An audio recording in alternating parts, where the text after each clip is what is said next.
பரிசுத்த நாமத்தில் உங்களை வாழ்த்துகிறேன். மீண்டும் உங்களை சந்திப்பதில் கர்த்தருக்குள் மகிழ்ச்சி இருக்கிறேன். தேவனாகிய கர்த்தர் இன்றைய சத்தத்தை நம்மளுக்கு துணிக்க இருக்கிறாங்க. நிச்சயமா அந்த ஆவிக்குரிய வாழ்க்கைக்கு மிகவும் பிரயோஜனமுள்ளதா இருக்குன்னு சொல்லி கர்த்தருக்குள்ள விசுவாசிக்கிறேன்.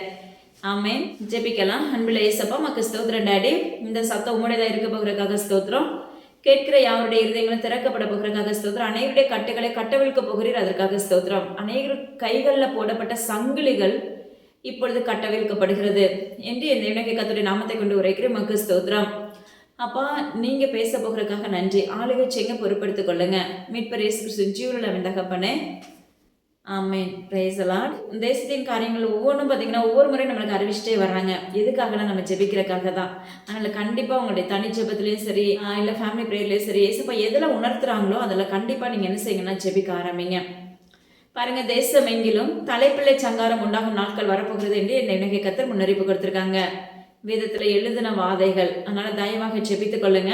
துபாய் பட்டணம் மற்றும் அதை சுற்றிலும் இருக்கிற பகுதிகள் பார்த்தீங்கன்னா பனியினால் உரையப்படும் நாட்கள் வரப்போகிறது என்று இணைய கர்த்தர் முன்னறிப்பு கொடுத்திருக்காங்க. தாய்விலை பகுதிக்காக ஜெபித்துக் கொள்ளுங்க என்று இணைய கர்த்தர் முன்னறிப்பு கொடுத்திருக்காங்க. சாத்தான்குளம் பகுதியில் பார்த்தீங்கன்னா பரபரப்பான செய்திகள் தோன்றும் நாட்கள் வரப்போகிறது என்று இணைய கர்த்தர் முன்னறிப்பு கொடுத்திருக்காங்க. முத்தமிழ் மன்றம் அதுல பாத்தீங்கன்னா பரபரப்பான செய்திகள் தோன்றும் நாட்கள் வரப்போகிறது என்று இன்றைய கர்த்தர் முன்னறிப்பு கொடுத்திருக்காங்க. ஐரோப்பா பகுதியில பாத்தீங்கன்னா நிலநடுக்கம் மற்றும் விமான விபத்து தோன்றும் நாட்கள் வரப்போகிறது என்று இன்றைய கர்த்தர் முன்னறிப்பு கொடுத்திருக்காங்க. லண்டன் பகுதியில பாத்தீங்கன்னா பஞ்சங்கள் மற்றும் கலவரங்கள் உண்டாகும் நாட்கள் வரப்போகிறது என்று இன்றைய கர்த்தர் முன்னறிப்பு கொடுத்திருக்காங்க. ஜெர்மனி பகுதியில பாத்தீங்கன்னா குண்டு வெடிப்பு உண்டாகும் மற்றும் கலவரங்கள் தோன்றும், அது மாத்திரமல்ல நடுங்க வைக்கும் காரியங்கள் காணப்படும் என்று இன்றைய கர்த்தர் முன்னறிப்பு கொடுத்திருக்காங்க. தயவாக குழந்தைகளுக்காக ஜெபித்துக் கொள்ளுங்க. சில ஆண்டுகளில், அதாவது தேவனாகிய கர்த்தர் ஒரு காரியத்தை நம்மளுக்கு கற்றுக் கொடுக்க போறாங்க. என்ன அப்படின்னா, நம்ம இந்தியர்கள் பார்த்தீங்கன்னா வெளிநாடுகளில் வேலைக்காக இன்னைக்கு அநேகம் பேர் சென்றிருப்பாங்க. ஆனால் கர்த்தர் சொல்கிற காரியம் என்ன அப்படின்னா, சில ஆண்டுகளுக்குள்ளாக ஒவ்வொரு இந்திய பிரஜைகளும் அந்தந்த எல்லைகளுக்குள்ள இந்தியர்களை வைக்க மாட்டாங்க. அப்படிப்பட்ட சூழ்நிலைகள் உருவாக்கப்பட போகிறது. ஏன்னா இந்தியர்கள் எல்லாம் தன்னுடைய சொந்த எல்லைகளை தேடி வரப்போகும் நாட்கள் வரப்போகிறது. அதனால தயவாக ஜெபித்துக் கொள்ளுங்க. பாம்பே பகுதியில் பார்த்தீங்கன்னா கலவரங்கள் மற்றும் குண்டுவெடிப்பு தோன்றும் நாட்கள் வரப்போகிறது என்று இணைய கர்த்தர் முன்னறிப்பு கொடுத்திருக்காங்க.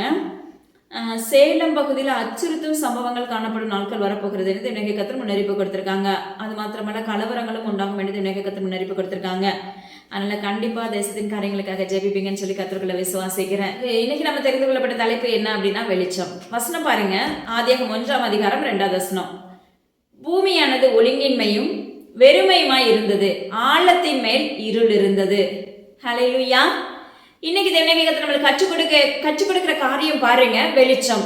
நம்முடைய வாழ்க்கை விடுதலை, அதாவது நம்முடைய வாழ்க்கையில விடுதலை வேணும், சுதந்திரம் வேணும், ஆவிக்குரிய வாழ்க்கையில விடுதலை வேணும்.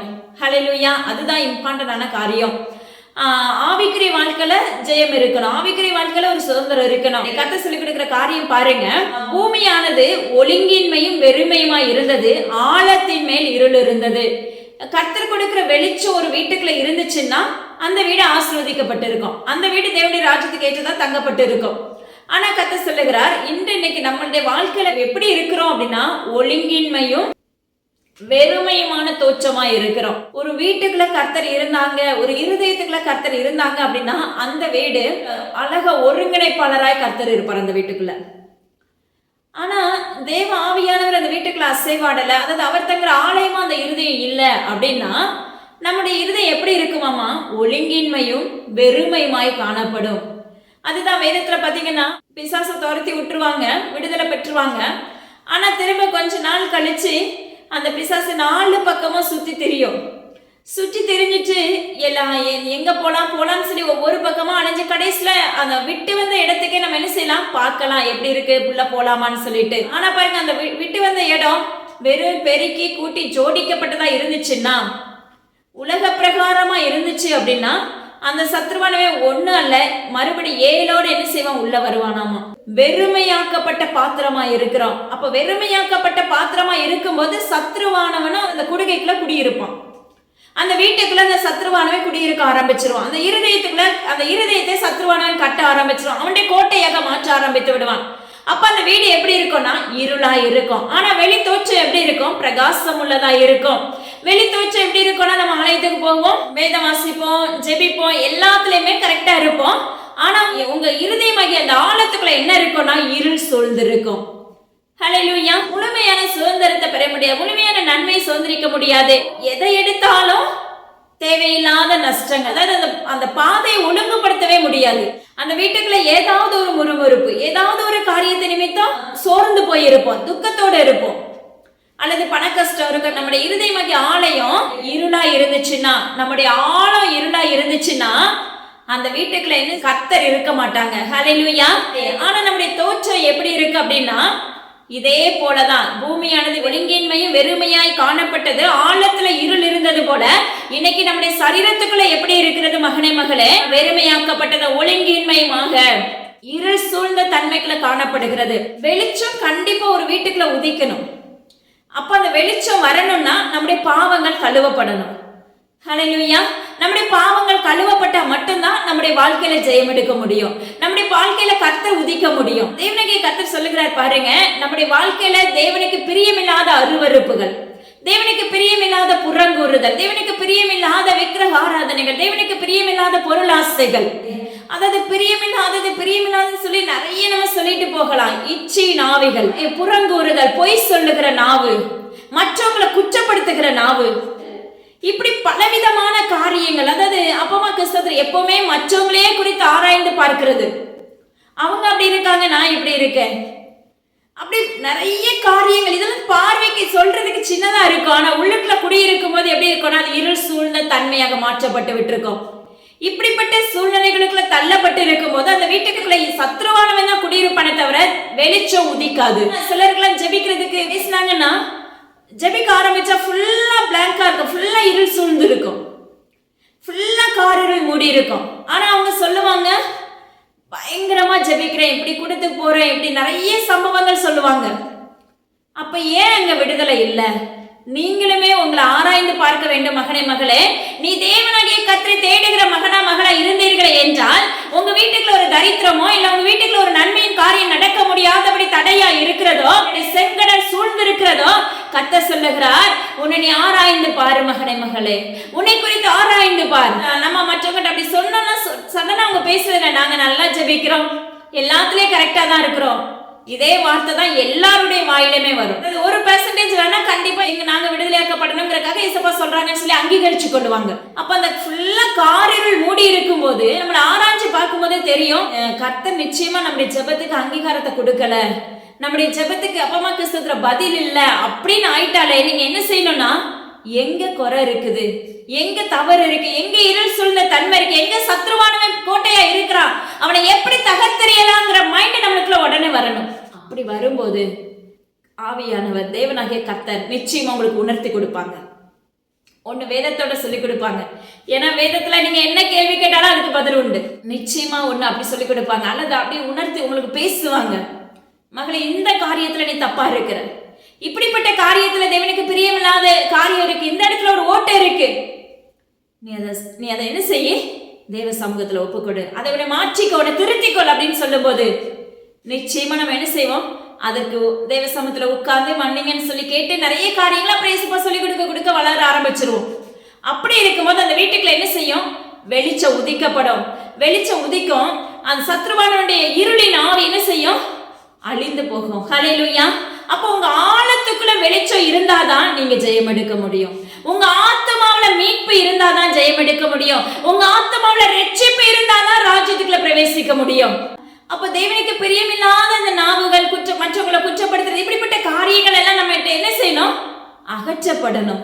ஆனா அதை நம்ம என்ன செய்யறோம், ஈஸியா உள்ளுக்குள்ள குடியிருக்கோம், ஆனா நல்லா ஜெபிப்போம். அப்படின்னா அந்த ஆத்துமாக்கள் என்ன இருக்கணும், இருள் மட்டும்தான் சூழ்ந்திருக்கும். அதான் கர்த்தர் சொல்லுகிறார், அப்படிப்பட்ட ஸ்பாவங்கள், அப்படிப்பட்ட உன்னுடைய ஜென்ம ஸ்பாவங்கள், புறங்கூறுகிற நாவுகள், இது எல்லாத்தையும் என்ன செய்ய, தேவனாகிய கர்த்தரிடத்துல ஒப்புவித்து அதை அப்பமா கிறிஸ்துவத்துல அதை உடைய இருதயத்துல இருந்து, சதையில இருந்து, ரத்தத்துல இருந்து அதை எடுத்து போடும் மகளே மகனே என்று கர்த்தர் வாக்கு பண்ணுகிறார்.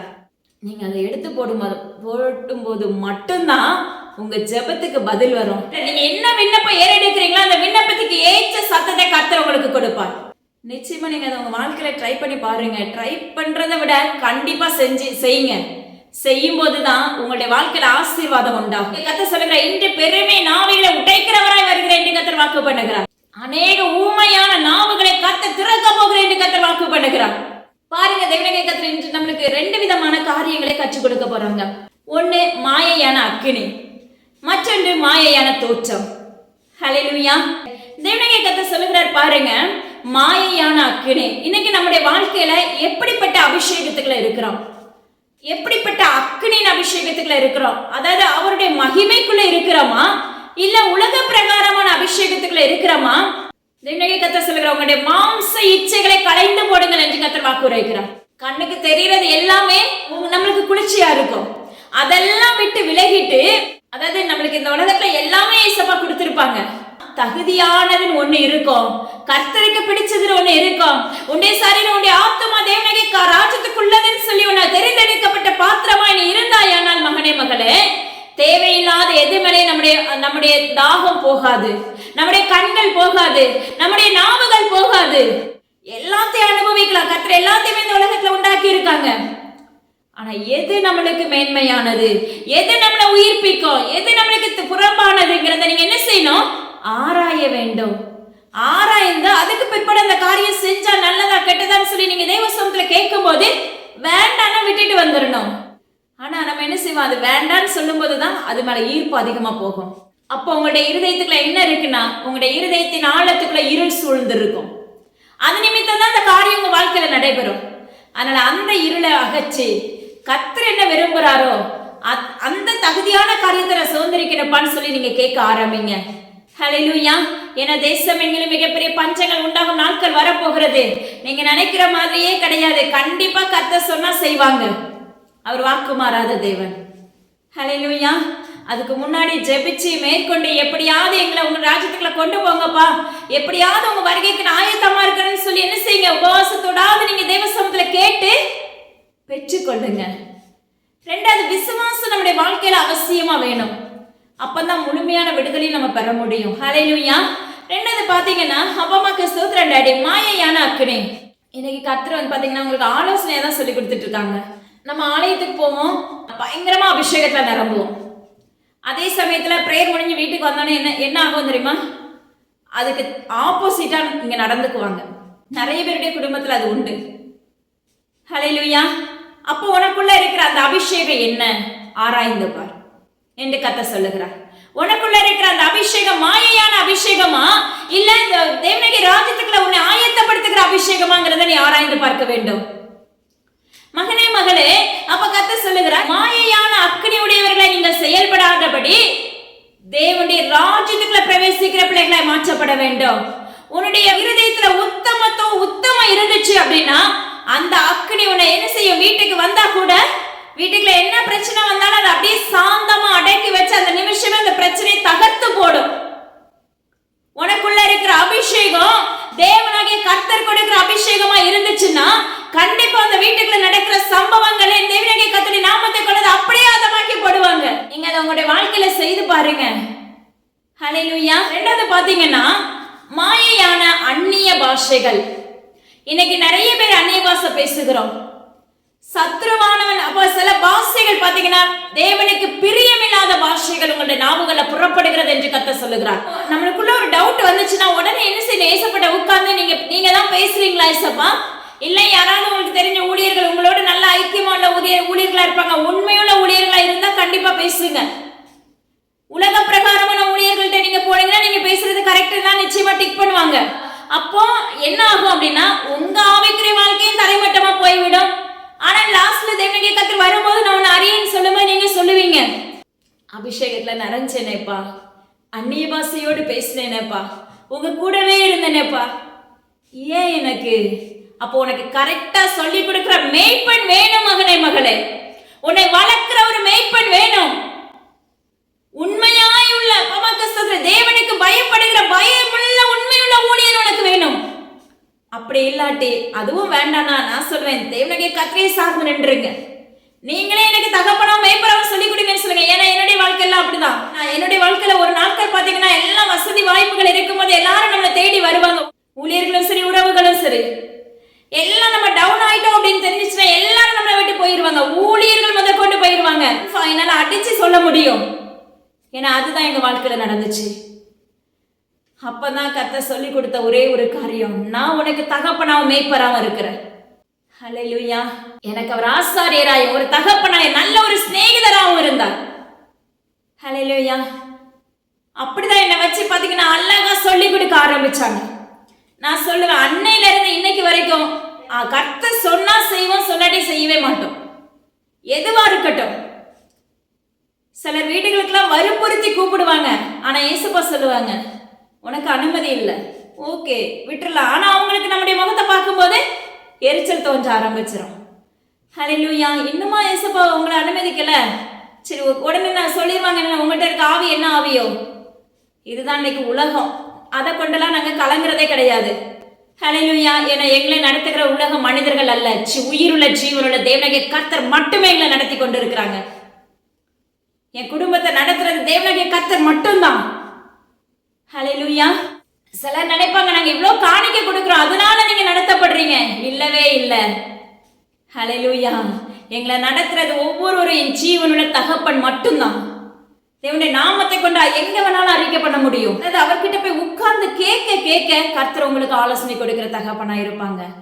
அவரே ஒரு மேய்ப்பரா நம்மளுக்கு இருக்க ஆரம்பிப்பாங்க. உங்களுக்கு ஒரு ஊழியம் தேவையில்லை அப்படின்னு நினைச்சீங்கன்னா, ஏன்னா நாங்க அதெல்லாம் அடிபட்டதுனால எந்த மனுஷனையும் தேடி போகல, ஆனாலும் எங்களுக்கு ஒரு தாய் தகப்பனை கர்த்தர் கொடுத்து வைத்திருக்கிறார். ஹல்லேலூயா. அதனால தேவனாகிய கர்த்தர் பாத்தீங்கன்னா அவருடைய சமூகத்துல நின்று ஒவ்வொரு காரியத்தையும் பெற்றுக்கொள்ள வச்சிருக்காங்க. சொல்லி கொடுக்கறதும் சரி, மற்றவங்கள்ட்ட எப்படி பேசணுங்கிறதையும் சரி, எல்லாவற்றையும் கர்த்தரே எங்களுக்கு சொல்லி கொடுத்திருக்கிறார். சொல்லி அந்த வேலையில அப்படியே சொல்லி கொடுக்கிற தகப்பனா இருப்பார். ஆனா உலக ஊழியர்களை நாடி போவதை காட்டிலும் தேவனாகிய கர்த்தரிடத்துல அவரே உங்களுக்கு மேய்ப்பராய் வந்துட்டாருன்னா அது எல்லாவற்றுக்கும் மேலான காரியமா இருக்கும். அதான் ஈஸியா அங்கிருந்து நம்ம பெற்றுக்கொள்ளலாம் எல்லாத்தையும். அல்லது ஒருத்தட்ட நம்ம தயவு கேட்டு அவங்ககிட்ட ஜெபிக்கிறதுக்கு டைம் கேட்டு அப்படி நிறைய காரியங்கள் இருக்குது. அதனால என்ன செய்யுங்க, தேவனாகிய கர்த்தரிடத்துல கேட்கிற பிள்ளைகளை எழும்புங்க. உண்மையாக தேடுகிற பிள்ளைகளை கேட்கும் போது கர்த்தர் உங்களுக்கு உங்களை வளர்க்கக்கூடிய காரியங்களை கற்றுக் கொடுப்பாங்க. நீ உனக்கு இருக்கிற அந்நிய பாஷை உண்மையானதுதான், நீ கண்டினியூ பண்ணுன்னு சொல்லிட்டோம்னா நம்ம தோற்று போயிடுவோம். இல்ல அது தப்பு மகளே, உன்னை மாற்றிக்கொண்டு சொல்லும் போது நிச்சயமா சத்துரு வைக்கப்பட்டிருப்பான். உங்களுடைய ஆத்துமா பலப்பட ஆரம்பிச்சிருக்கும். உங்களுடைய ஆத்துமா ராஜ்யத்துக்குள்ளதான் செயல்பட ஆரம்பிச்சிருக்கும் மகனே மகளே. அதனால தேவனாகிய கர்த்தர் சொல்லுகிறார், மாயையான அக்கினி நம்முடைய வாழ்க்கையில ஜெயத்தை கொடுக்காது. மாயையான அபிஷேகம் நம்முடைய வாழ்க்கையில ஜெயத்தை கொடுக்காது. அது எப்படி மாயையா இருக்கிறதோ அதே போல உங்களுடைய வாழ்க்கை தரங்களும் மாயமாக தான் காணப்படும். எவ்வளவுதான் லாஸ்ட் சமயத்துல அழுது புரண்டாலும் ஜெயம் எடுக்க முடியாது. அதனால தேவனாகிய கர்த்தர் இப்பவே நம்மளுக்கு சொல்லி கொடுக்கும் போது பகுத்தறிகிற தன்மைகளை கேளுங்க. அதாவது உன் மேல அபிஷேகம் இருந்துச்சுன்னா உன்னுடைய கனி பெஸ்டா இருக்கும். உன் மேல அபிஷேகம் இருந்துச்சுன்னா மகனே மகளே, நீ கொடுக்கிற உன்னை பார்த்து மற்றவங்க சொல்லுவாங்க, அப்பா இவ தேவனுடைய ராஜகுமாரத்தை தான், உண்மையாவே இவ தேவனுடைய மனுஷன் சொல்லுவாங்க. உனக்குள்ள இருக்கிற கனிகள் நன்மையானதாய் காணப்படும். அநேகர் அந்த கனியை ருசிக்க முடியும். அநேகர் அந்த கனி நிமித்தம் வளர முடியும். அந்த கனிகளை நிமித்தம் அநேக காரியங்களை கர்த்தர் கற்றுக் கொடுக்க ஆரம்பித்து விடுவார். நல்ல கனி கொடுக்கிற பிள்ளைகளா நீங்க எழுப்பப்படுவீர்களாக என்று எனக்கு கர்த்தர் விண்ணப்பிக்கிறார். மாயையான தோற்றம். ஹல்லேலூயா. அநேக பேர் பாத்தீங்கன்னா மாயையான தோற்றம் மட்டும்தான். நல்லா ஜெபிக்கிற பிள்ளைகளா இருப்பாங்க, வெளி தோற்றம் அப்படியே சூப்பரா இருக்கும். யாருமே அவங்கள பார்த்து குறையே சொல்ல மாட்டாங்க. அப்பா இவங்க நல்லா ஜெபிப்பாங்க, நல்ல குணம், எல்லாமே இவங்க கிட்ட பர்ஃபெக்ட் அப்படின்னு சொல்லுவாங்க. ஆனா கர்த்தர் சொல்லுகிறார், கர்த்தர் உன்னுடைய முகத்தை பார்க்கிற தேவன் அல்ல மகளே மகனே, உன்னுடைய இருதயத்தை ஆராய்ந்து பார்க்கிற தகப்பனா இருக்கிறார். கர்த்தர் எதை பார்க்கறாங்க அப்படின்னா நம்முடைய முக தோற்றத்தை பார்க்கல. நம்ம அழகா நீட்டா ட்ரெஸ் பண்ணி குளிச்சுட்டு போறோமா அந்த தோற்றத்தை பார்க்கல. ஹல்லேலூயா. ஆனா இன்னைக்கு உலகம் எதை பார்க்குது அப்படின்னா உங்களுடைய வெளி தோற்றத்தை தான் பார்க்கிறது. ஆனா உங்களுடைய உள் தோற்றம் திருக்கும் கேடுமா இருந்துச்சுன்னா தேவனுடைய ராஜ்யத்தில் நீ போக முடியாது. உனக்கு அவருக்குள்ள பிணைப்பு கட்டாகி விடும் மகனே மகளே, கர்த்தர் சொல்லுகிறார். சிலர் பாத்தீங்கன்னா வீட்டுல கூடுகை நடத்துவாங்க. சிலர் பாத்தீங்கன்னா அப்பா அம்மா கிறிஸ்தவ ஆலயத்துக்கு நிறைய காணிக்க கொடுத்து ஆலயத்துக்குன்னு சொல்லி என்ன செய்வாங்க, தவறாது ஒரு கூட்டம் விடாம என்ன செய்வாங்க, செயல்படுவாங்க, போவாங்க. இது எல்லாம் மாயையான தோற்றம். கர்த்தர் சொல்லுகிறார். அது மாத்திரமல்ல, உலக பிரகாரமான ஆஸ்திக்காக ஜெபிக்கிற நீயுமே மாயையான தோற்றம் என்று கர்த்தர் உரைக்கிறார். இன்னைக்கு நம்ம எதற்காக நம்ம ஓடுகிறோம், எதற்காக நம்ம ஜெபிக்கிறோம் அப்படின்னா உன் நாளைக்கு நான் நல்லா இருக்கணும். இன்னைக்குள்ள காலங்கள்லாம் எப்படி இருக்குன்னா அவங்க பிள்ளைங்க நல்லா இருக்கணும் கூட நிறைய பேர் நினைக்கிறது கிடையாது. ஹல்லேலூயா. தான் நல்லா இருக்கணும், தான் கணவன் நல்லா இருக்கணும், தான் மனைவி கணவன் ரெண்டு பேரும் நல்லா இருக்கணும், தான் பிள்ளை தான் பையன் தான் பிள்ளை நல்லா இருக்கணும்னு சொல்லி கூட இன்னைக்கு எந்த பெற்றோர்களும் நினைப்பேன் இன்னைக்கு முக்கால் பாகம்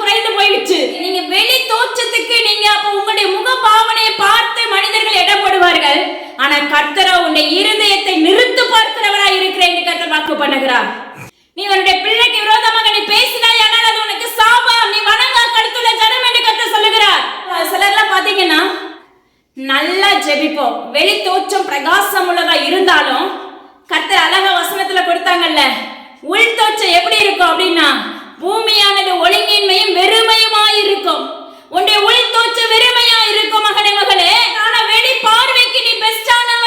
நீ வெளி பார்வைக்கு அப்பா அம்மா கிறிஸ்துவ தேவனுடைய ராஜ்யத்துக்கு நிச்சயமா போவான்னு சொல்லி பக்கத்துல இருக்கவங்க சர்டிபிகேட் கொடுப்பாங்க, வேத பண்டிதர்களா இருப்பாங்க. ஆனா அந்த இருதயத்துக்குள்ள இருள் இருக்கும், அந்த இருதயத்துக்குள்ள வெளிச்சம் இருக்காது. நீ வேத பண்டிதரா இருந்தாலும் சரி, நீ உபதேசியா இருந்தாலும் சரி, நீ தேவனுடைய ஊழியக்காரனா இருந்தாலும் சரி மகனே மகளே, நீ வெளி தோற்றம் உள்ளவனா இருந்தாய், உன்னுடைய மாயையான தோற்றத்தின்படி நீ நடந்து கொண்டாயானால் கர்த்தர் சொல்லுகிறார், அவமதிக்கிறேன் என்று வாக்கு பண்ணுகிறார். கர்த்தர் உனக்கு முன்பாக முதுகை காட்டுவேன் என்று கர்த்தர் வாக்கு பண்ணுகிறார். உனக்கு ஐயோ என்று கர்த்தர் சொல்லுகிறார். சிலருடைய குடும்பங்கள்லாம் பாத்தீங்கன்னா கர்த்தர் இருந்தா அந்த வீட்டுக்குள்ள கடனே இருக்காது. சிலர் பாத்தீங்கன்னா கர்த்தரே அந்த காரியத்தை வாங்க வச்சிருப்பாங்க, அதை அடைக்கிறதுக்குரிய சொல்யூஷனையும் கொடுப்பாங்க. சிலர் பாத்தீங்கன்னா மாம்ச விருப்பத்தின்படி இஷ்டத்துக்கு என்ன செய்வாங்க, பெருமைக்காக கடனை சேர்த்து வச்சிருப்போம். ஒரு நாள்ல என்ன செய்வோம், முற்றுப்புள்ளியே இருக்காது, கடைசியில எல்லாம் லாக் ஆகும். அது வரைக்கும் என்ன செய்வோம், நம்மளுக்கு பெருமை மேலோங்கி நின்று கொண்டிருக்கும். எல்லாம் ஜீரமா மாறும் போதுதான் உன்னுடைய முழங்கால் தேவனுடைய ராஜ்யத்துக்கு நேராக ஆயத்தமாக்கப்படும். ஆனா அந்த நாட்கள் வர முன்னாடி தேவனாகிய கர்த்தருடைய வருகை வந்துச்சுன்னா மகனே மகளே, உன்னுடைய ஆத்துமா எங்க போகும்? உன்னுடைய ஆத்துமாவோட மீட்பு வேணுமே. வெளியில இருக்க எல்லாரையும் நேசிப்பாங்க, ஆனா தம் பிள்ளைங்களை நேசிக்கிறதுக்கு மனம் இராது. தம் பிள்ளைங்களை குறித்து புறங்கூறுகிற நாவுகளா இருக்கும். உறவுகள் சொல்லி என்ன செய்ய ஓடிக்கொண்டே இருப்போம். நாங்க ஒரு காலத்துல அப்படிதான் இருந்தோம். உறவுகள் சொல்லி பயங்கரமான நேச வைராக்கியம் உண்டு. ஆனா எல்லா உறவுகளும் கர்த்தர் வெட்டி போட்டார். எல்லா உறவுகளை கர்த்தர் துண்டாக்கி போட்டார். இன்னைக்கு நீங்க உறவுகளுக்கு மேன்மை கொடுத்து வைத்திருப்பீர்கள் என்றால் உன்னுடைய வீட்டுக்குள்ள கர்த்தர் துண்டிக்கும் நாட்கள் வரப்போகிறது என்று கர்த்தர் வாக்கு பண்ணுகிறார். ஒரு உறவுகளும் உன்னை தேடி வராது, கர்த்தர் மட்டும்தான் வர முடியும். ஹல்லேலூயா. ஜஸ்ட் ஒரு ஓமை சொல்றாரு பாருங்க. ஒரு திருமண காரியம் நடக்குது. அப்ப அந்த இடத்துல திருமண காரியத்துல நடக்கும் போது பாத்தீங்கன்னா தேவனாகிய கர்த்தர் சொல்லியிருப்பாரு, இந்த பையனை இந்த பொண்ணை நான் தான் கொடுத்தேன்னு சொல்லி வாக்கு பண்ணியிருப்பாங்க. ஆனா சிலருடைய நாவுகள் எப்படி பேசும் அப்படின்னா, இவராலதான் இந்த கல்யாணம் நடந்துச்சு, இந்த மனுஷியாலதான் இந்த கல்யாணம் நடந்துச்சு. நீ உலகத்தானுக்கு நீ அப்பா உயர்வை கொடுக்க உன்னுடைய இருதயங்கள் இருள் சூழ்ந்த தன்மைக்குள்ள காணப்படுகிற என்று கர்த்தர் சொல்லுகிறார். அது மாத்திரமல்ல, நீ தரைமட்டமாக போகும் நாட்களும் வரப்போகிறது மகனே மகளே. நீ உன்னுடைய மேன்மை யாருக்கு இருக்கிறது? உன்னை உருவாக்கின ஜீவனுள்ள தேவனாகிய கர்த்தருக்கு நீ மேன்மை செலுத்தாமல் உலக மனிதனுக்கு, உலக மனுஷனுடைய முக பாவனை நோக்கி நீ என்ன செய்கிறாய்? மேன்மைப்படுத்துகிறாய். நீ வணங்கா கழுத்துள்ள ஜனம் என்று கர்த்தர் சொல்லுகிறார். உண்மையா சொல்றேன், கர்த்தர் சார்ந்து இருந்து பாருங்களேன். நீங்க ஒரு சின்ன தப்பு பண்ணா கூட பயங்கரமா சுட்டி காண்பிப்பார். ஒரு காரியத்தை நீ செய்யாதன்னு சொல்லி செஞ்சுட்டு வந்துட்டோம் அப்படின்னா பயங்கர மன உளைச்சல் வந்துடும். ரொம்ப கேர்ஃபுல்லா இருக்கணும் தேவனுடைய வார்த்தையில. இந்த பணத்தை வாங்காதீங்க, அது உனக்கு ஆசீர்வாதமே இருக்காது. உனக்கு பொத்தலா போய்விடும், கொடுத்தவங்களுக்கு பொத்தலா தான் இருக்கும். ஊழியனே, தேவனாகிய கர்த்தர் சொல்லுகிறார், முகத்துக்கு ஏற்ற தீர்க்கதரிசனம் உன்னிடத்துல உண்டு என்று கர்த்தர் சொல்லுகிறார். முகத்துக்கு ஏற்ற ஊழியக்காரனா நீ இருந்தாயானால் நான் உன்னை அறியேன் என்று கர்த்தர் உனக்கு விரோதமாக ஐயோ என்று சொல்லுகிறார். உங்களை மாற்றிக்கொள்ளுங்க. உறவுகளுக்கு மேன்மை கொடுக்காதீங்க. எல்லாரும் ஃபர்ஸ்ட் மேன்மை ஏசப்பாக்கு கொடுங்க. இந்த ஆண்டு முழுவதும் எங்களை பாதுகாத்ததுக்காக நன்றி சொல்லணும். உலகத்துக்காகவே நீ தேவனாகிய கர்த்தரை தேடி இந்த உலகத்துக்கான காரியத்தை கர்த்தர் கொடுத்துருவாரு. ஆனா இதை கொடுத்துருவாரு, அவருடைய வருகைக்கான ஆயத்தம் உன்னிடத்துல இல்லாமல் போய்விடும். ஹல்லேலூயா. அப்போ உன்னுடைய தோற்றம், உன்னுடைய ஜெபம் எல்லாம் மாயையான தோற்றம். உன்னுடைய ஜெபம் எல்லாமே மாயையான ஜெபமாக மாற்றப்பட்டு இருக்கும். உன்னுடைய ஆத்மாவில ரட்சிப்பு, உன்னுடைய வருகைக்காக நீ என்னைக்காவது நின்று பாயா மகனே மகளே. என்னுடைய ஆத்மாவை உயிர்ப்பீங்கப்பா, எழுப்புதலுக்காக ஆயத்தப்படுத்துங்க, எழுப்புதலுக்காக என் பிள்ளைகளை என் குடும்பங்களை ஆயத்தப்படுத்துங்கன்னு சொல்லி நின்றுப்பீங்களா? இதுதான் ஆவிக்குரிய ஆழம். இன்னைக்கு கர்த்தர் விரும்புகிற காரியம் என்ன அப்படின்னா, உங்களுடைய மேல் தோற்ற ஜெபம் அல்ல, உங்களுடைய ஆவிக்குரிய ஆழத்துல இருளை அகற்றி உன்னுடைய ஆவிக்குரிய ஆழத்துல வெளிச்சம் உதிக்க கடவுள் என்று கர்த்தர் வாக்கு உரைக்கிறார். உன்னுடைய ஆவிக்குரிய ஆழத்துல வெளிச்சம் இருந்தா மட்டும்தான் உன்னை பார்க்கும்போது இவ தேவனுடைய பிள்ளைன்னு சொல்லுவாங்க. ஆனா எல்லாருடைய ஏசப்பா இருக்கதான் செய்வாங்க. ஏன்னா எல்லாருமே சொல்றது நான் ஏசப்பாவை தேடிதான் இதெல்லாம் நடக்கு, இதெல்லாம் வெறும் வாயின் வார்த்தை. நல்லா சொல்லுவான் இது ஏசப்பாவோட தான் நடந்துச்சு, இது திருமணம், இந்த வீடு தேவனால தான் கட்டப்பட்டுச்சுன்னு சொல்லுவான். அதே சமயத்துல கொஞ்ச நேரம் கழிச்சு இல்ல ஒரு 10 நாள் கழிச்சு ஏதோ ஒரு பேச்சு வார்த்தையில சொல்ற வார்த்தை என்னன்னா, இல்ல இந்த மனுஷனாலதான் இது நடந்துச்சு, இந்த மேஸ்திரினாலதான் இந்த வீடு இப்படி கட்டப்பட்டுச்சு. கர்த்தர் பார்த்துட்டே இருப்பாரு. இன்னைக்கு வேணா அடி கொடுக்காம உங்க பார்வைக்கு தெரியாம இருக்கலாம். கரெக்டா ஒரு நாட்கள் கொக்கி போடும் நாட்கள் வர போகிறது எனது அருமையான ஜனமே. தப்பி தவறி கூட நீ மனுஷனை உயர்த்தினாயானால் கர்த்தர் நியாயஸ்தலத்துக்கு முன்பாக உன்னை புறமே கீழே தள்ளுவேன் என்று கர்த்தர் வாக்கு பண்ணுகிறார். நீ வெட்கப்பட்டு சத்துருக்கு முன்பாக நீ கூடி குறுகி பாதாளத்தில் காணப்படுவாய் என்று கர்த்தர் வாக்கு பண்ணுகிறார். நீ தேவனுக்கு பிரியமில்லாம எத்தனையோ முறை எச்சரிப்பின் சத்தத்தை கேட்டும் ஏசப்பா சொல்லி கொடுத்தும் எந்த சத்தமும் உன் இருதயத்துக்குள்ள நுழையாம இருந்துச்சு அப்படின்னா, வெளிச்சம் இல்ல நீ துன்மார்க்கமா நடக்கிற அப்படின்னு சொல்லி உங்களுக்குள்ளே கண்டிப்பா தெரியும், யாரா இருந்தாலும் சரி. அப்படி இருந்துச்சுன்னா உன்னுடைய வீடு அந்தகாரப்படும் நாட்கள் வரப்போகிறது என்று கர்த்தர் ஆணித்தரமாக உரைக்கிறார். அதாவது சிலர் பாத்தீங்கன்னா வணங்கா கழுத்துள்ள ஜனங்கள் சொல்றது என்ன அப்படின்னா, ஏசப்பா அழகா வாக்கு பண்ணிருப்பாங்க, வாக்கு தத்தத்தை சுதந்திரிக்கிறதுக்கு கொஞ்சம் தாமதம் ஆயிருக்கும். ஆனா வாயில என்ன செய்வாங்கன்னா பரிசேயர் சதுசேயராக இருப்பாங்க. ஒரு வார்த்தை ஏசப்பா சொல்லியிருப்பாங்க, இந்த வார்த்தை நடக்கலன்னா உடனே அதுக்கு இன்னொரு வார்த்தை, அதுக்கு இன்னொரு வார்த்தை, ஒரு வார்த்தைக்கு ரிப்பீட்டா என்ன செய்யறோம், குறுக்கு விசாரணை பண்ணுகிறவர்களா இருக்கிறோம். கர்த்தர் சொல்லுகிறார் நீ வணங்கா கழுத்துள்ள ஜனம் என்று கர்த்தர் வாக்கு உரைக்கிறார். அப்ப இப்படி ஒவ்வொரு வார்த்தைக்கு வார்த்தை தேவனுடைய கர்த்தர்ல போட்டி போட்டு பேசி கொண்டிருப்போமே, ஆனால் அந்த வீட்டுல வெளிச்சம் இருக்குமா, அந்த இருதயத்துக்குள்ள தேவ வெளிச்சம் இருக்கா இல்லையாங்கிறது நீங்கள் ஆராய்ந்து பாருங்க என்று கர்த்தர் வாக்கு உரைக்கிறார். ஆனா கர்த்தர் சொல்லுகிறார் அந்த அடுப்பு, அந்த வீட்டின் அடுப்பு அணைந்து போகும், அந்த வீட்டுக்குள்ள அந்தகாரப்படும். நீ துன்மார்க்கமாய் தேவனுக்கு பிரியமில்லாத அருவருப்பாய் நடந்தாயானால், தேவ பிள்ளைகளுக்கு விரோதமாக பேசினாயானால் குறைத்தனங்கள் உன்னை மூடிக்கொள்ளும் என்று இந்த கர்த்தர் விண்ணப்பிக்கிறார். ஆனா வெளியில தெரியாது, யாருக்குமே தெரியாது. அந்த வீட்டுக்குள்ள பாருங்க அவ்வளோ புத்தல் இருக்கும். அந்தகாரப்படும்னா என்னன்னா, அந்த வீட்டுக்குள்ள தரித்திரம் ஓயவே ஓயாது, எவ்வளவு ஜெபம் ஏறெடுத்தாலும் ஓயாது. சில மனிதர்களுக்கு நன்மையே நடக்கலன்னா போராடி ஜெபிக்க வைப்பாங்க. அவருடைய சமூகத்துல காத்திருந்து காத்திருந்து கண்ணீர் விட்டு ஜெபிக்க வைக்கும் போது கர்த்தர் சொல்லுவாரு, இவர்களுக்காக ஜெபித்தது நீ போதும், எனவே இவர்களுக்காக விண்ணப்ப ஏறெடுக்கப்பட வேண்டாம். இதே நாட்கள் வரப்போகிறது மகனே மகளே. கர்த்தர் உனக்காக உண்மையா திறப்புல நிற்க வைக்கிறார்னா ஒரு நாள் அடைத்து போடவும் செய்வார். நீ தேவனுடைய ராஜ்யத்துக்குள்ள எழுப்பப்படாம உனக்காக ஒருத்தங்க திறப்புல நின்று கொண்டே இருப்பாங்க. ஆனா உன்னுடைய இருதயம் துன்மார்க்கமா இருக்கும், உன்னுடைய இருதயம் தேவனுக்கு பிரியமில்லாத அருவருப்புகள் நிறைந்திருக்கும். நான் விட்டுறேன் சொல்லி சொல்லி மறுபடி இந்த பாவ கரைகளுக்குள்ள உன் கால் சிக்கி கொண்டிருக்கும். சாதாரண ஒரு சின்ன மொபைலுக்குள்ள அடிமையாக்கப்பட்டு இருப்போம். அதை நீ விட்டு வெளியே வான்னு சொல்லுவாங்க. சிலர் பாத்தீங்கன்னா போதை வஸ்துகளுக்கு அதை விட்டு வெளியே வான்னு சொல்லுவாங்க. வர முடியாது, வர முடியும், ஆனா அவங்களால மாற்றிக்கொள்ள முடியாதுன்னு சொல்லி என்ன செய்வாங்க, அவங்களுக்குள்ளே ஒரு கோட்டையை வச்சுக்குவாங்க. கர்த்தர் அதை அருவருக்கிறேன் என்று கர்த்தர் வாக்கு பண்ணுகிறார். இப்படிப்பட்ட பொத்தலுக்குள்ள நீங்க இருக்கும்போது இதுதான் உங்க வீடு அந்தகாரப்படுகிறதுக்கு சமம். உங்களுக்காக திறப்புல நிக்கிறதுக்கு கூட ஆட்கள் இராமல் போய்விடும். ஏன்னா கண்டிப்பா ஒருத்தர் நம்மளுக்காக திறப்புல நின்றாகணும். ஏன்னா எனக்காக ஏசப்பா நிற்பாங்க, எனக்கு தெரியும். ஏன்னா நம்ம யாரை சார்ந்து இருக்கோமோ அந்தந்த மனிதர்களை கண்டிப்பா அவங்க நம்மளுக்காக நின்று கொண்டு இருப்பாங்க. உங்களுக்குள்ள ஒரு வைராக்கியம் வரணும். ஏசப்பா எனக்காக திறப்புல நிற்பாங்க, எனக்காக என்னுடைய காரியம் என்ன ஜெபிக்க வைப்பாங்க அப்படிங்கிற ஒரு வாஞ்ச உள்ள நம்மளுக்குள்ள வேணும். அப்படியும் அவர் நம்மளுக்காக நின்று சிலருக்கெல்லாம் பாத்தீங்கன்னா அவர் மணிக்கணக்கா முழங்கால நிக்கிறத கர்த்தர் எனக்கு காண்பித்து கொடுத்திருக்கிறார் சில மனிதர்களுக்காக. ஆனா அப்படி நிற்கும் போது நீங்க தேவனுக்கு பிரியமில்லாத காரியத்துக்குள்ள இருந்தீங்கன்னா உங்க வாழ்க்கையில நன்மை உண்டாகுமா? அப்பதான் என்ன செய்வார், இவ்வளவு உனக்காக நின்றாச்சு, இனி என்ன செய்வேன்னா போதும் செபிக்க வேண்டாம், இனி அவளை எனக்கு என்ன செய்யட்டும், உடஞ்சி எழும்பி வரட்டும் அப்படின்னு சொல்லி ஒரு பூட்டு போட்டு வச்சிருவாங்க. சத்துருடைய கையில அப்படியே ஒப்பு கொடுத்துருவாரு. இது கண்டிப்பா நடக்கும், நடந்து கொண்டு இருக்கிறது. ஹல்லேலூயா. ஆனால் எனது அருமையான ஜனமே, உங்களை மாற்றிக்கொள்ளுங்க. யாரா இருந்தாலும் சரி, ஒவ்வொன்றும் உடைச்சுதான் இன்னைக்கு வரைக்கும் எழுப்ப வச்சுட்டு இருக்காங்க. ஆவிக்குரிய மண்டலத்துல பயங்கரமான போராட்டங்கள் உண்டு. அந்த ஒவ்வொரு போராட்டத்தையும் கர்த்தரே துணை நின்று ஜெயிக்க வைப்பாங்க. ஹல்லேலூயா. அப்ப பாத்தீங்கன்னா ஈஸியா ஆவிக்குரிய வாழ்க்கையில வர முடியாது. ஆனா ஆவிக்குரிய வாழ்க்கையில வந்துட்டு கண்டிப்பா உடைஞ்சு போயிடாதீங்க.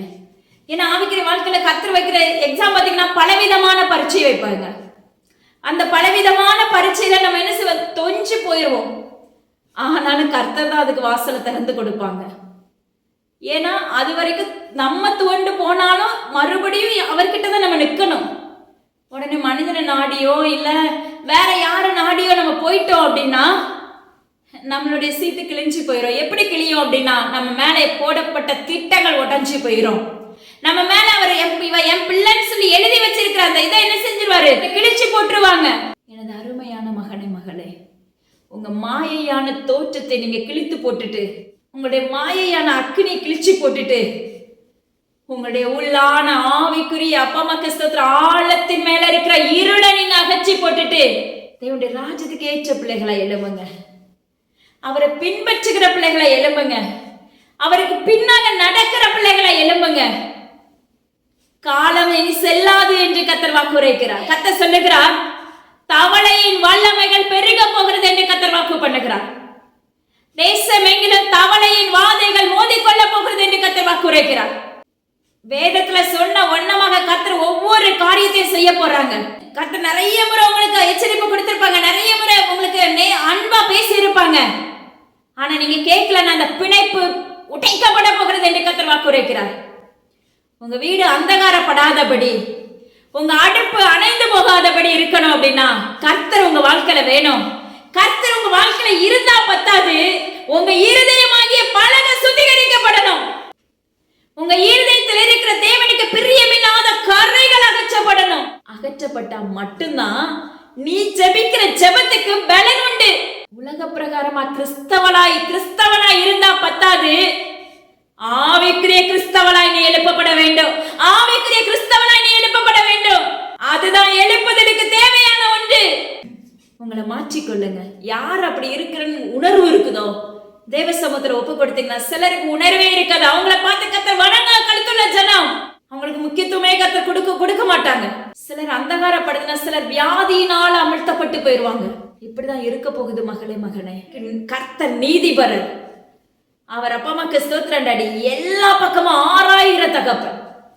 உன்னை அப்படி தூக்கி நிறுத்தும் போது நீ கரெக்டா நிற்கணும். 2 பக்கமும் சமமா இருக்கணும். தராசு தூக்கும் போது தேவனுடைய கர்த்தருக்கு உண்மை உள்ள மகனா இருக்கணும்.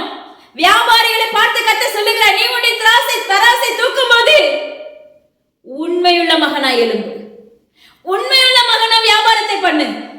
இன்னைக்கு நல்லா இருக்கும், அந்த பணம் பொத்தல்ல போயிடும், அந்த பணம் மருத்துவமனைக்கு தான் போகும் நீ ஏமாற்றினாயானால். கள்ள தராசு கர்த்தருக்கு அருவருப்பானது என்று கர்த்தர் சொல்லுகிறார். தேவனுடைய கர்த்தர் இன்னொரு காரியங்களை கற்றுக் கொடுக்கிறார் பாருங்க. லேவியராகமம் 19:28 சொல்லப்பட்ட அந்த வசனம் பாருங்க. நம்ம உடம்புல என்ன செய்யறோம்னா அடையாளங்களை, எழுத்துக்களை எழுதுகிறவர்களா இருக்கிறோம், படம் வரைகிறவர்களா இருக்கிறோம், டாட்டு போடுகிறவர்களா இருக்கிறோம். வேதத்துல எழுதப்பட்ட வார்த்தைகள் இப்பொழுது தேசம் எங்கிலும் இது நடந்து கொண்டிருக்கிறது. கடைசி காலத்து கட்டத்துக்குள்ள வந்திருக்கிறோம். எழுப்புதலுக்கான காலத்துக்குள்ள நின்று கொண்டிருக்கிறோம். அநேக சிறு குழந்தைகள் மறுபடியும் கர்த்தர் சொல்லுகிற தேசம் எங்கிலும் இருக்கிற முதல் ஆண் குழந்தை பறிக்கப்படும் நாட்கள் வரப்போகிறது. தேசம் எங்கிலும் அந்தகாரப்படும் நாட்களும் வரப்போகிறது. சூரியன் மறையும் நாட்கள், அதாவது சூரியனுடைய வெளிச்சம் உதிக்காத காலங்கள் வரப்போகிறது. தலையாகி கிறிஸ்து உன்னோட உன் வீட்டுக்குள்ள இருந்தாரு என்றால் அந்த வீட்டுக்குள்ள வெளிச்சம் உதிக்கும். அந்த வீட்டுக்குள்ள இருள் இராது. உலகத்துல நடக்கிற காரியங்களை குறித்து பயம் இராது. ஆனா இன்னைக்கு நம்ம என்ன செய்யறோம், எல்லா எழுத்துக்களையும் தேவையில்லாத அருவருப்பான நம்முடைய சரீரத்தை அலங்கோலப்படுத்துகிறோம். வாலிபர்களை தேவனுடைய கர்த்தர் சொல்லுகிற உங்களுடைய வஸ்திரங்களை காத்துக் கொள்ளுங்கள் என்று கர்த்தர் வாக்கு உரைக்கிறார். வேதத்துல அதுவும் வசனம் இருக்குது. உன்னுடைய வஸ்திரங்களை சரியாய் உடுத்து வைப்பாயாக. நீ சரியாய், பெற்றோர்களை நீங்கள் சரியாய் போதிக்காவிடில் இதனுடைய காரியங்கள் உங்களுடைய பிள்ளைகளின் பிள்ளைகளின் வரைக்கும் இந்த சாபங்கள் பின்தொடரும் என்று கர்த்தர் வாக்கு பண்ணுகிறார். பெற்றோர்களாக நீங்க உங்க பிள்ளைகளை சரியாய் வளர்ப்பீர்களாக என்று கர்த்தர் வாக்கு உரைக்கிறார். நம்ம உடம்ப அருவருப்பாக்குகிறவர்களா என்று இருக்கிறாங்க. ஹல்லேலூயா. இன்னைக்கு எல்லா பக்கம் பாத்தீங்கன்னா நிறைய பேருடைய கைகள் உடம்புல பாத்தீங்கன்னா ஃபுல்லா அடையாளம் பச்சை குத்தி வச்சிருப்பாங்க. இவ்வளவு அழகா தேவன் முன்னாடியே எழுதி வச்சிருக்காரு பாருங்க. அது இவ்வளவு காலம் அதிகமா வளரல, ஆனா இப்ப பாத்தீங்கன்னா அதிகமாக அதுதான் காணப்படுகிறது. அது ஒரு சத்ருவுடைய ஆவி. கர்த்தர் சொல்லுகிறார், அது ஒரு பிசாசுடைய தந்திரங்கள் என்று கர்த்தர் வாக்கு பண்ணுகிறார். பார்வைக்கு உனக்கு அழகா இருக்கும், ஆனா தேவனுடைய கர்த்தருடைய பார்வைக்கு தோற்றத்தை அவர் அமிழ்த்தி போட்டு விடுவார். தேவனுடைய கர்த்தர் சொல்லுகிறார், அருவருக்கத்தக்க காரியங்களை செய்யாதிருப்பீர்களாக. மூக்குத்தி கர்த்தருக்கு அருவருப்பானது என்று கர்த்தர் வாக்கு பண்ணுகிறார். காலில் கொலுசு அணிவது பாத்தீங்கன்னா எசபேலின் வல்லமை என்று கர்த்தர் வேதம் சொல்லுகிறது. பெற்றோர்கள் உங்களை பிள்ளைகளை மாற்றிக்கொள்ளுங்கள் என்று கர்த்தர் வாக்கு பண்ணுகிறார். பெற்றோர்களுக்கே இந்த சில காரியத்துல கீழ்ப்பட முடியாது. ஏசப்பா எல்லா ஆசீர்வாதத்தையும் எனக்கு கொடுத்து வச்சிருக்காங்க, அதனால நான் செய்யறேன்.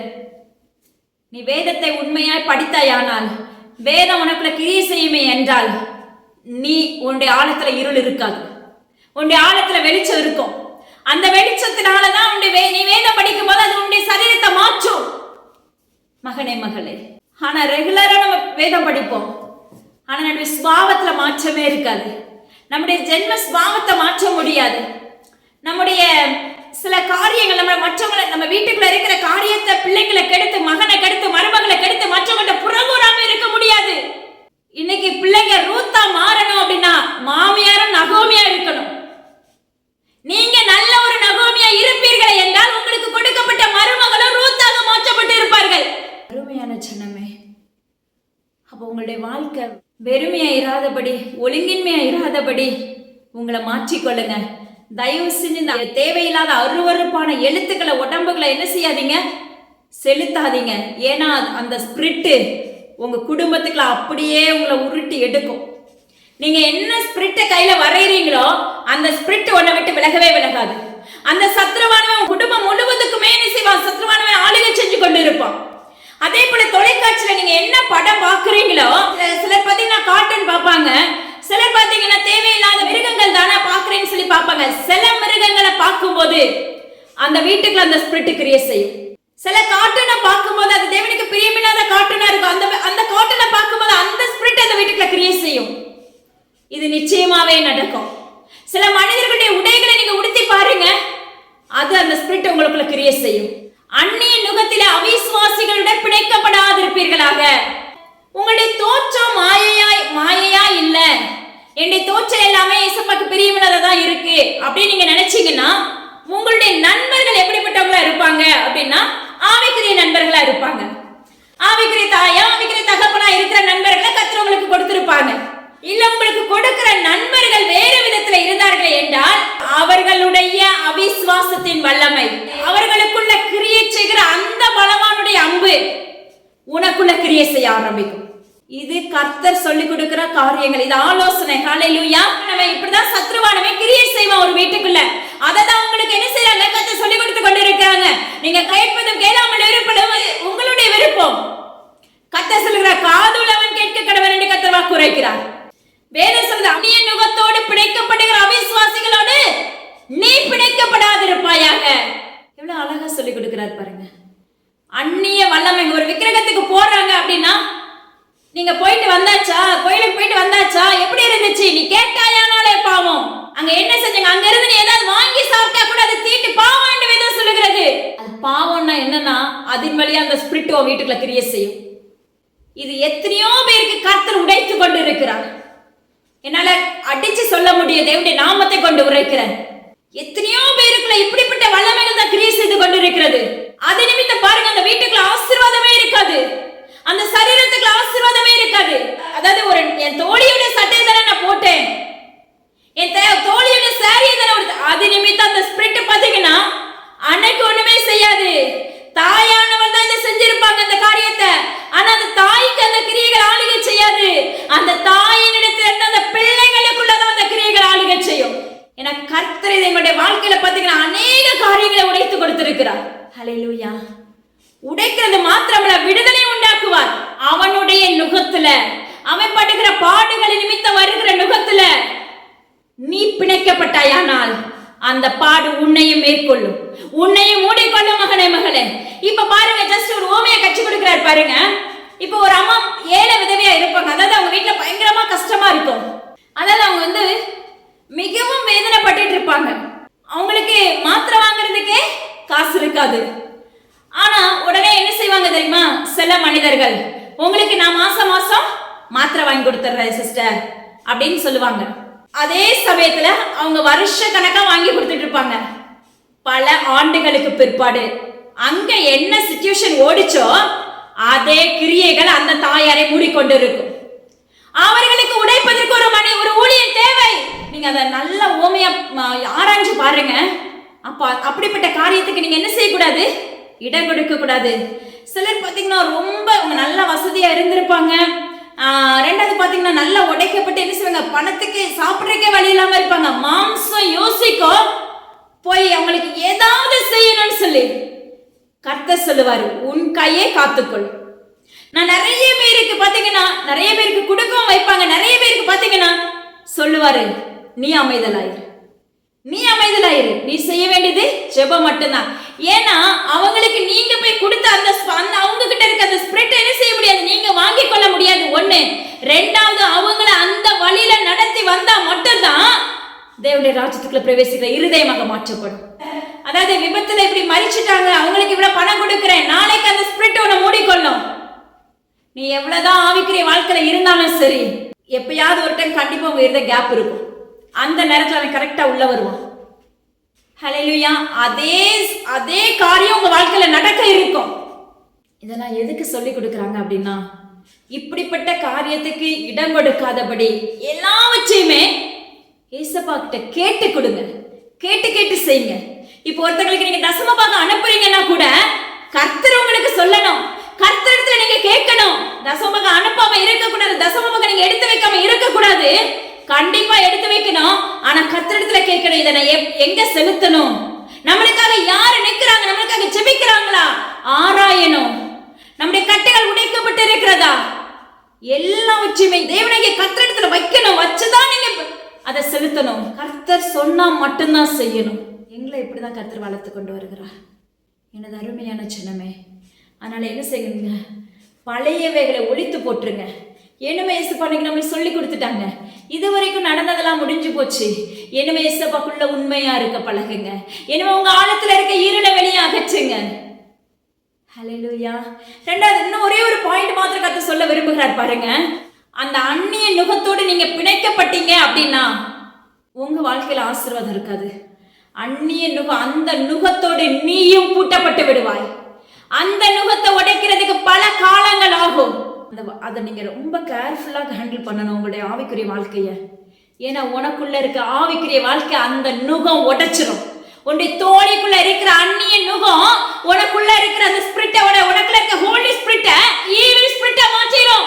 அதே சமயத்துல நீங்க அந்த மனுஷி என்ன செய்யணும், தேவனுக்குள்ள வான்னு சொல்லி ஈர்த்து கொண்டீங்கன்னா அது பெஸ்டான காரியம். ஆனா அது ஜெயிக்க விடவே விடாது. அப்படி கூப்பிட்டாலும் அப்பா அம்மா கிறிஸ்தவத்துல கூப்பிடுறதுக்கு உங்க வாயை வைக்கவே விடாது. கூப்பிட்டாலும் வாயளவு தான் செய்வீங்க. அது கொஞ்ச நாள் அது போகும். அதுக்கு பிற்பாடு அந்த ஜெபம் துண்டாக்கப்பட்டு விடும். எனது அருமையான சின்னமே, ரொம்ப கவனமா இருக்கணும் ஆவிக்குரிய வாழ்க்கையில. எல்லார்கிட்டையும் கொண்டு போய் நீங்க தலையை கொடுக்காதீங்க. இதெல்லாம் கர்த்தர் உங்களுக்கு ஆலோசனை சொல்லி கொடுக்குறாங்க. கர்த்தர் சொல்லி கொடுத்த காரியம். எல்லார்கிட்டையுமே என்ன செய்யுங்க, எனக்கு ஜோமனுங்கன்னு சொல்லி நீங்க கை கொடுத்தீங்கன்னு வச்சுங்க, உங்க மேல கர்த்தர் ஒரு திட்டத்தை வைத்திருப்பார். உண்மையான ஊழியர்களா இருந்தார்களே என்றால் அந்த அபிஷேகம் கர்த்தர் உங்களுக்கு கூட அனுப்பப்படும். இல்ல உலக பிரகாரமான ஊழியர்களா இருந்தார்களே என்றால் அந்த அபிஷேகம் உங்களை விட்டு பிடுங்கப்பட்டு விடும். உங்க மேல போட்ட திட்டம் உடைக்கப்பட்டுரும். ஏன்னா எஸ்ஸபேலின் ஆவி அப்பன்னமாக கிரியை செய்ய வேண்டிய கர்த்தர் வாக்குரைக்கிறார். உனக்கு கொடுக்கப்பட்ட அழைப்பு விலையேற பெற்றது. அந்த அழைப்பை பொக்கிஷமா பார்த்துக்கொள்ளணும்.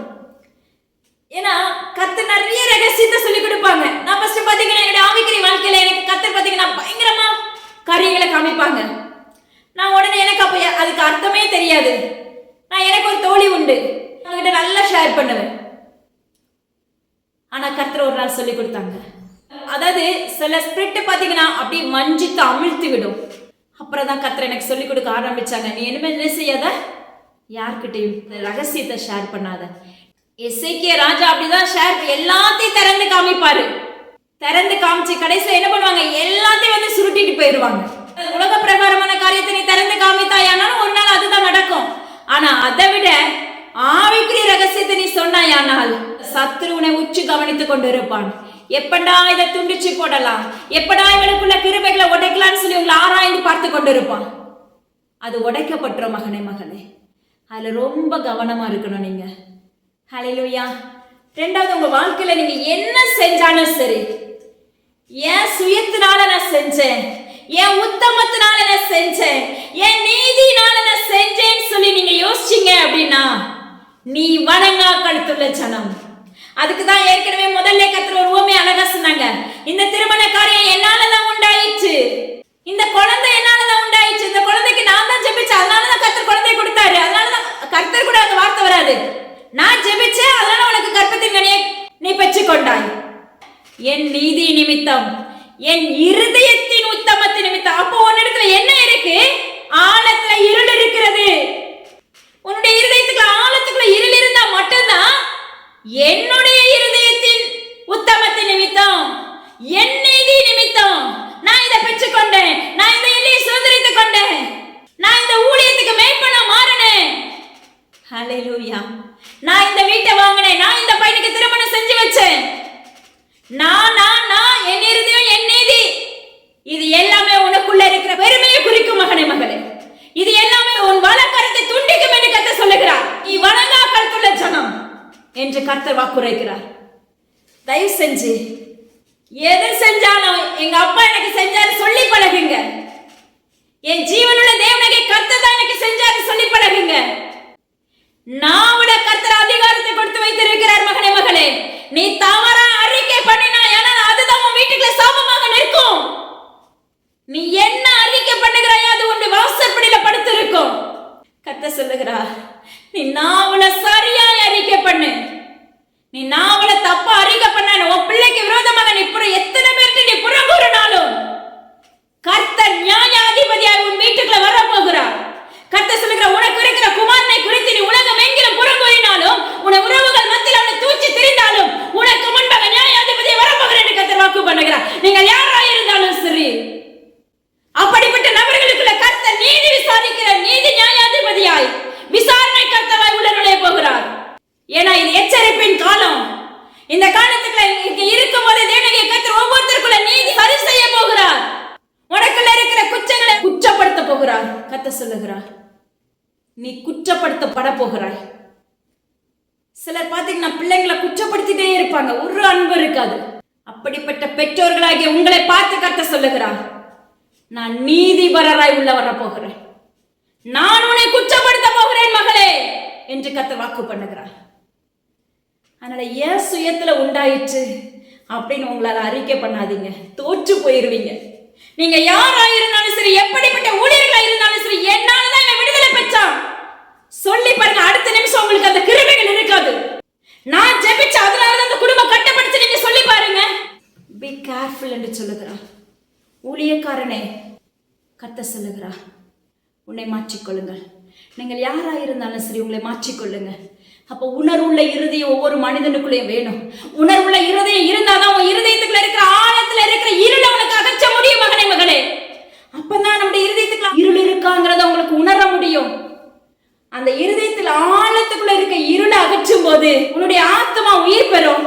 தேவனுடைய வருகை வரும்போது அந்த ஆத்மா எழுப்பதற்காய் நிற்கும் என்று கர்த்தர் வாக்கு பண்ணுகிறார். அதே போல இன்னைக்கு பாத்தீங்கன்னா நல்லா ஜெபிப்பீங்க, உண்மையா ஜெபிக்கிற பிள்ளைங்களை பார்த்து கர்த்தர் சொல்லுகிறார், நீங்க எதற்காக போராடுகிறீர்களோ அந்த நன்மைகளை கர்த்தர் உங்க வாழ்க்கையில வெளிச்சமாய் உதிக்க பண்ண போகிறேன் என்று கர்த்தர் வாக்கு பண்ணுகிறார். சிலர் வீடே இல்லைன்னு சொல்லி கலங்குகிறீங்க, கர்த்தர் சொல்லுகிறார், உங்களுடைய வீட்டுக்குள்ள வீட்டை கொடுத்து உங்க வீட்டை வர்த்திக்க பண்ணி, அதாவது வெளிச்சத்தை உண்டாக்க போகிறேன் என்று கர்த்தர் வாக்கு பண்ணுகிறார். ஹல்லேலூயா.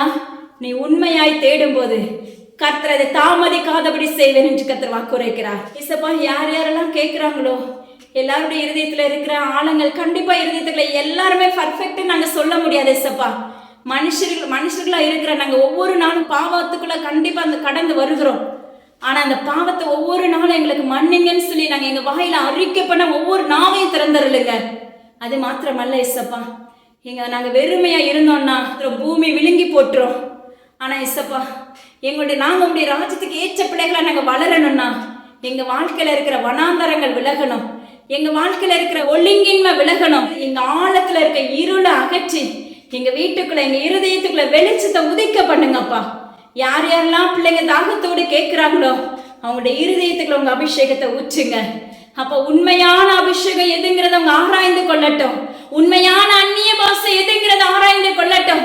அப்பா அம்மாக்கு ஸ்தோத்திரம் டாடி. தவறான உட்கருத்தை எடுத்துக்கொள்ளாதபடி இன்னைக்கு கர்த்தர் சொல்லுகிறார், அநேக பேர் அந்நிய பாஷைக்காக ஒரு ஸ்கூலுக்கு போகிறதை காண்கிறேன். அது உன்னை உயிர்ப்பிக்காது, அது உன்னை ஜெயமெடுக்க வைக்காது, அது தோற்று போயிடும். அபிஷேகமும் அந்நிய பாஷையும் எந்த மனுஷனாலையும் கொடுக்க முடியாது.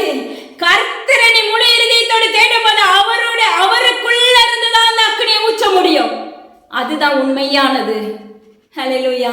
அதுதான் உனக்கு கனிகளை கொடுக்க வளர்க்கும். அதனால அப்படிப்பட்டதை புரிந்து கொள்ளக்கூடிய கிருபைகளை ஊற்றுங்க இயேசப்பா. இந்த சத்தியம் உங்களுடைய இருந்ததுக்காக ஸ்தோத்திரம். நீங்களே உறவாடுனீங்க, உமக்கு நன்றி. அடி இந்த இடத்துல பிரயோஜனமானவளப்பா. உங்க கருத்துக்களை முற்றிலும் தாழ்த்தி தந்தரல நம்முடைய கருவியை நிறுத்தினதுக்காக ஸ்தோத்திரம். மீட்பர் இயேசு கிறிஸ்துவின் ஜீவனை நம்ம தகப்பனே, இதை கேட்ட மாத்திரத்துல விட்டு விடாதீங்க. கண்டிப்பா மற்றவங்களுக்கு ஷேர் பண்ணுங்க. அது மாத்திரமல்ல, இயேசுவின் ஊழியங்களுக்காக, என்னுடைய குடும்பங்களுக்காக தொடர்ந்து ஜெபித்துக் கொள்ளுங்க. தேங்க்யூ. God bless you.